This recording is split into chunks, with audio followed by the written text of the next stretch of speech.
ভারতে থাকা শেখ হাসিনাকে ইন্টারপোলের মাধ্যমে গ্রেপ্তার করে সাবেক প্রধানমন্ত্রী শেখ হাসিনাকে গ্রেপ্তার করে বাংলাদেশের কাছে হস্তান্তর করতে সুপ্রিম কোর্ট আইনজীবী সমিতির সভাপতি ব্যারিস্টার মাহবুব উদ্দিন খোকন বঙ্গবন্ধু কন্যা শেখ হাসিনার বাসভবন সুধা সদন ঘেরাও করে। সকাল 7:30টার দিকে যৌথ বাহিনীর সদস্যরা আওয়ামী লীগ সভাপতিকে গ্রেফতার করে সুধা সদন থেকে। যে শেখ হাসিনার পদত্যাগই কিন্তু একমাত্র সমাধান হবে না, এই যে তারা একটি গণহত্যার সাথে জড়িত এবং এর আগেও পিলখানা হত্যাকাণ্ড থেকে শুরু করে বিভিন্ন গণহত্যা, গুম, খুন, মানবাধিকার লঙ্ঘন, ভোটাধিকার লঙ্ঘনের সাথে তারা জড়িত।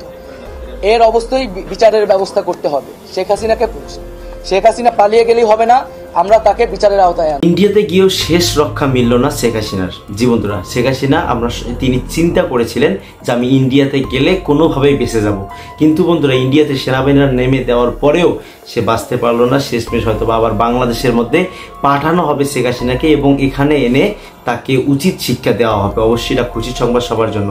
সন্দীপ, আপনারা আরও শুনলে অবাক হবেন যে এই প্রধানমন্ত্রীকে অনেকে এটা জেনে গেছেন অলরেডি, লন্ডনে তাকে জায়গা দেওয়া হচ্ছে না, আমেরিকার মতো জায়গায় তাকে জায়গা দেওয়া হচ্ছে না, তাকে নিষেধাজ্ঞা চালু করেছেন, সে এই কান্ট্রিগুলোতে ঢুকতে পারবে এবং অনেক অনেক কান্ট্রি আছে তাকে নিতে যাচ্ছে না। কিন্তু মজার ব্যাপার হলো ইন্ডিয়াতেও 24 ঘন্টার আলটিমেটাম চলে আসছে, সে ইন্ডিয়াতেও থাকতে পারবে না। আর থাকলেই শুরু হবে অন্যরকম একটা পরিস্থিতি ইন্ডিয়ার মধ্যে। সন্দীপ, এবার যেন বাঘের মুখে পড়লেন শেখ হাসিনা। এই ঘটনাটাই ঘটলেন বর্তমান শেখ হাসিনার সঙ্গে। সে এখন চিন্তা করতেছে নিজের নিরাপত্তা কিভাবে দিবেন। সন্দীপার্স, আপনারা সকলে জানেন সেনাবাহিনীর প্লেনে করে সে ইন্ডিয়াতে গেলেও তিনি কিন্তু বিমানটা আবার চেঞ্জ করে ফেলেন, কেননা তিনি নিজের উপর ছাড়া কাউকে বিশ্বাস করতে তিনি রাজি নন। কখন জানি সে প্লেন ঘুরে আবার বাংলাদেশে এনে তার বিচারের কারসাজি করে। জীবনধরে এই ভয়ে তিনি সেখানেই প্লেন চেঞ্জ করে ফেলে। এবার কি হবে শেখ হাসিনার? জীবনধরে এবার আপনাদের আসছেন আসলে কি তিনি গ্রেফতার হয়ে আমাদের বাংলাদেশে আসবেন? এই ভিডিওটি আপনারা দেখবো। তার আগে এই ভিডিওটি একটু দেখুন কি অবস্থা করবে। বাংলাদেশে আনতেই হবে, তারপর তার অ্যারেস্ট করার পর তাকে কি অবস্থা করা হবে এরা জানালেন সমন্বয়কগণ। চলো আমরা সেই ভিডিওটি একটু দেখে আসি। বলেছিলাম যে শেখ হাসিনার পদত্যাগই কিন্তু একমাত্র সমাধান হবে না, এই যে তারা একটি গণহত্যার সাথে জড়িত এবং এর আগেও পিলখানা হত্যাকাণ্ড থেকে শুরু করে বিভিন্ন গণহত্যা, গুম, খুন, মানবাধিকার লঙ্ঘন, ভোটাধিকার লঙ্ঘনের সাথে তারা জড়িত। এর অবস্থায় বিচারের ব্যবস্থা করতে হবে। শেখ হাসিনা পালিয়ে গেলেই হবে না, আমরা তাকে বিচারের আওতায় আনব। এবং শুধু ফ্যাসিবাদ, যারা ফ্যাসিজমে সরাসরি সহায়তা করেছে এবং তাদের সমর্থক, তাদেরকে বিচারের আওতায় আনা হবে। এবং আমরা বলতে চাচ্ছি যে অভ্যুত্থানকারী ছাত্র নাগরিকের সমর্থিত বা প্রস্তাবিত সরকার ছাড়া আমরা কিন্তু আর কোনো ধরনের সরকারকে সমর্থন করব না। সেটা সেনা সমর্থিত সরকার হতে পারে বা জরুরি অবস্থা দিয়ে রাষ্ট্রপতি শাসিত সরকার হতে পারে। আমরা এই ধরনের কোনো সরকারকে বিপ্লবী ছাত্র জনতা গ্রহণ করবে না। আমরা ঘোষণা করছি যে সকল আমাদের আন্দোলনের শিক্ষার্থী সমন্বয়ক ডাকসুর সভা সম্পাদক আক্তার হোসেনকে এখনো জেলে বন্দী করে রাখা হয়েছে, আমাদের সমন্বয়ক ইব্রাহিম নীরব সহ সারা দেশেই বিভিন্ন সমন্বয়ক, আন্দোলনকারী এবং নিরপরাধ ব্যক্তিদের গ্রেফতার করে রাখা হয়েছে কারাগারে। আমরা সকল কারাবন্দীদের, এই আন্দোলনের কারাবন্দী এবং এছাড়াও এই ফ্যাসিস্ট রেজিমে যে নিরপরাধ ব্যক্তি এবং রাজবন্দী করে রাখা হয়েছে, তাদেরকে আগামী 24 ঘন্টার মধ্যে মুক্ত করার ঘোষণা করছি। 24 ঘন্টার মধ্যে আমরা আমাদের সাথে রাজপথে দেখতে চাই এবং আমরা মুক্তিকামী ছাত্র জনতার প্রতি আহ্বান রাখছি যে তারা যাতে আমাদের কাছ থেকে যে 24 ঘন্টার মধ্যে আমরা যে চূড়ান্ত সরকারের রূপরেখা দিব তা ঘোষণার আগ পর্যন্ত তারা যাতে রাজপথে অবস্থান করে। এবং এক্ষেত্রে আমাদেরকে সতর্ক থাকতে হবে যে আন্দোলনের সুযোগে এখানে ফ্যাসিবাদের দোসররা এখনো নানান ধরনের অঘটন, নাশকতা, সহিংসতা করে এই আন্দোলনের ন্যায্যতাকে প্রশ্নবিদ্ধ করার চেষ্টা করে যেতে পারে। আমরা আহ্বান জানাচ্ছি সকলের প্রতি, এই দেশ আমার, এই রাষ্ট্রীয় সম্পদ আমাদের, সেক্ষেত্রে কেউ যাতে কোনো ধরনের লুটপাট, সাম্প্রদায়িক হামলা, কোনো ধরনের উস্কানিতে কান না পাতে মুক্তিকামী ছাত্র জনতাকেই সতর্ক থাকতে হবে এবং দেশের সম্পদ রক্ষা করতে হবে। কোনো প্রাণনাশ, কোনো সহিংসতা চাই না।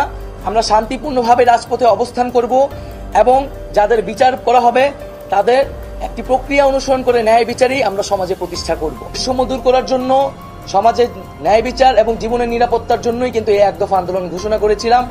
সেই ঘোষণার প্রতি যাতে সবাই শ্রদ্ধাশীল থাকে এবং বৈষম্যবিরোধী ছাত্র আন্দোলনের নেতৃত্বে এই অভ্যুত্থান সংগঠিত হয়েছে এবং আমরা আহ্বান জানাচ্ছি যে বৈষম্যবিরোধী ছাত্র আন্দোলন সকলের জীবন এবং জানমালের নিরাপত্তার জন্য মাঠে থাকবে, সে বিষয়ে সবচেয়ে বেশি সতর্কতা দিয়ে আমরা রাজপথে থাকব। আমরা আহ্বান জানাচ্ছি, আমরা ঘোষণা করছি যে যাতে বাংলাদেশে আমরা একটা ঐক্যবদ্ধভাবে এই গণঅভ্যুত্থানের কাছাকাছি গণঅভ্যুত্থানের মাধ্যমে সরকার পতন করেছি, আমাদের এখন ঐক্যবদ্ধ থাকতে হবে। এই ঐক্যবদ্ধ নষ্ট করার সকল পরিকল্পনাকে নস্যাৎ করে আমরা বারবার বলেছি যে আমরা এই হাসিনা রেজিম, এই ফ্যাসিবাদী ব্যবস্থার বিপরীতে, খুনি সরকারের বিপরীতে প্রতিবাদী জনতা। এখানে কোনো দল মত ধর্ম নির্বিশেষে আমরা সবাই ঐক্যবদ্ধ হয়েছি।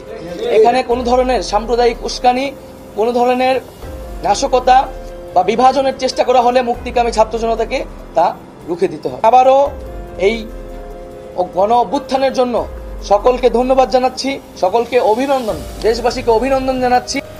সাবেক প্রধানমন্ত্রী শেখ হাসিনাকে গ্রেপ্তার করে বাংলাদেশের কাছে হস্তান্তর করতে ভারতের প্রতি অনুরোধ জানিয়েছেন সুপ্রিম কোর্ট আইনজীবী সমিতির সভাপতি ব্যারিস্টার মাহবুব উদ্দিন খোকন। সমিতি ভবন মিলনায়তনে আয়োজিত সংবাদ সম্মেলনে তিনি শপথ ভঙ্গের অভিযোগে কয়েকজন বিচারপতির পদত্যাগও দাবি করেন। একই সাথে অ্যাটর্নি জেনারেলের কার্যালয় সহ সারা দেশে রাষ্ট্রের আইন কর্মকর্তাদের পরিবর্তনের দাবি জানান বিএনপিপন্থী এই আইনজীবী। আরও জানাচ্ছেন হুমায়ুন চিস্তি। জনতার আন্দোলনে দেশের রাজনৈতিক পট পরিবর্তনের পর মঙ্গলবার বন্ধ ছিল সুপ্রিম কোর্টের বিচার কার্যক্রম। এর মধ্যেই সংবাদ সম্মেলনের আয়োজন করেন সুপ্রিম কোর্ট আইনজীবী সমিতির সভাপতি ব্যারিস্টার মাহবুব উদ্দিন খোকন। তিনি বলেন, গত কয়েক বছরে সুপ্রিম কোর্ট সহ অনেক আদালতে বিচারকরা রাজনৈতিকভাবে বিচার করে তাদের শপথ ভঙ্গ করেছেন। তাদের স্বেচ্ছায় পদত্যাগ করার আহ্বান জানান বার সভাপতি। যারা এইসব কোর্টে বসে রাজনীতি করেছেন, দুর্নীতি করেছেন, আগামী এক সপ্তাহের মধ্যে তাদের অনুরোধ করবো পদত্যাগ করার জন্য। দয়া করে পদত্যাগ করুন, সে আপিল ডিভিশন হোক, হাইকোর্ট ডিভিশন হোক, ইট ডাজন্ট ম্যাটার। না হলে কিন্তু তাদের নাম আমরা প্রকাশ করতে বাধ্য হব। জাতির কাছে তাদের এই মুখ উন্মোচন করতে আমরা বাধ্য হব। অ্যাটর্নি অফিসের কর্মকর্তা সকলকে পরিবর্তন করতে হবে অনতিবিলম্বে, এবং জেলা পর্যায়ে পিপি জিপি সহ এপিপি যারা আছে তাদেরকে অনতিবিলম্বে বাতিল করতে হবে। ভারতের প্রতি আহ্বান জানিয়ে বিএনপি চেয়ারপারসনের উপদেষ্টা খোকন বলেন, সাবেক প্রধানমন্ত্রী ও আওয়ামী লীগ সভাপতি শেখ হাসিনা ও তার বোন শেখ রেহানা ভারতে পালিয়েছেন। তাদের গ্রেফতার করে বন্দি বিনিময় চুক্তি অনুযায়ী বাংলাদেশে ফেরত দেওয়ার অনুরোধ জানান তিনি।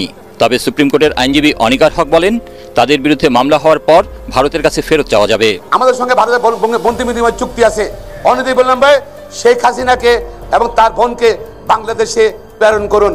এই মুহূর্তে উনি পলাতক হয়েছেন এবং তার নামে যদি এখন মামলা হয়, মানবতা বিরোধী যে ট্রাইব্যুনাল, অপরাধের ট্রাইব্যুনাল, সেইটাতে যদি দেখি সেটার যে জুরিসডিকশন আছে সেখানেও তার ইতে মামলা হতে পারে।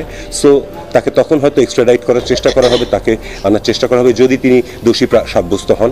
গত 16 বছরে হওয়া সব রাজনৈতিক মামলা নির্বাহী আদেশে প্রত্যাহার ও রাজনৈতিক কারণে বন্দীদের মুক্তি দেওয়ার দাবি জানান সুপ্রিম কোর্ট বার সভাপতি। এই খুনি সরকার যে হাজার হাজার মানুষকে খুন করেছে, এই সরকার নাকি পালিয়ে আগরতলা চলে গিয়েছে, ভারতে আছে। আমরা ভারতের জনগণ এবং সরকারকে আহ্বান জানাতে চাই, তাকে গ্রেপ্তার করুন। আমাদের সঙ্গে ভারতের বন্দি বিনিময়ের চুক্তি আছে, অবিলম্বে শেখ হাসিনাকে ও তার বোনকে বাংলাদেশে প্রেরণ করুন, তাদের বিচারের আওতায় আনতে হবে। এমনটাই দাবি করলেন বাংলাদেশের বার অ্যাসোসিয়েশন। তারা বলছেন যে শেখ হাসিনা ভারতের আগরতলায় রয়েছেন, তাকে দ্রুত ভারত থেকে বাংলাদেশে পাঠাতে হবে। শেখ হাসিনা বাংলাদেশ ছেড়ে চলে এসেছেন ভারতে। সোমবার প্রধানমন্ত্রী পদে ইস্তফা দিয়েছেন হাসিনা, প্রাণ বাঁচিয়ে পালিয়ে এসেছেন ভারতে। যদিও তিনি বিলক্ষণ জানেন ভারতে বেশি দিন থাকতে পারবেন না, যতটা দ্রুত সম্ভব আশ্রয় নিতে হবে অন্য কোনো দেশে। কারণ বাংলাদেশের নতুন সরকার যদি দিল্লি চুক্তি সামনে আনে এবং হাসিনাকে সেখান থেকে ফেরত চায়, তাহলে তাকে গ্রেপ্তার করে ফেরাতে হতে পারে ভারতকে। এদিকে একের পর এক দেশ হাসিনাকে আশ্রয় দিতে অপারগ বলে জানাচ্ছে। এই অবস্থায় ছাত্র জনতার অভ্যুত্থানের মুখে ভারতে পালিয়ে যাওয়া শেখ হাসিনাকে গ্রেপ্তার করে বাংলাদেশে পাঠাতে ভারতের প্রতি আহ্বান জানিয়েছেন বাংলাদেশ সুপ্রিম কোর্টের বারের সভাপতি ব্যারিস্টার মাহবুব উদ্দিন খোকন। মঙ্গলবার সুপ্রিম কোর্টের বার অ্যাসোসিয়েশনের এক সাংবাদিক সম্মেলনে তিনি এসব কথা বলেন।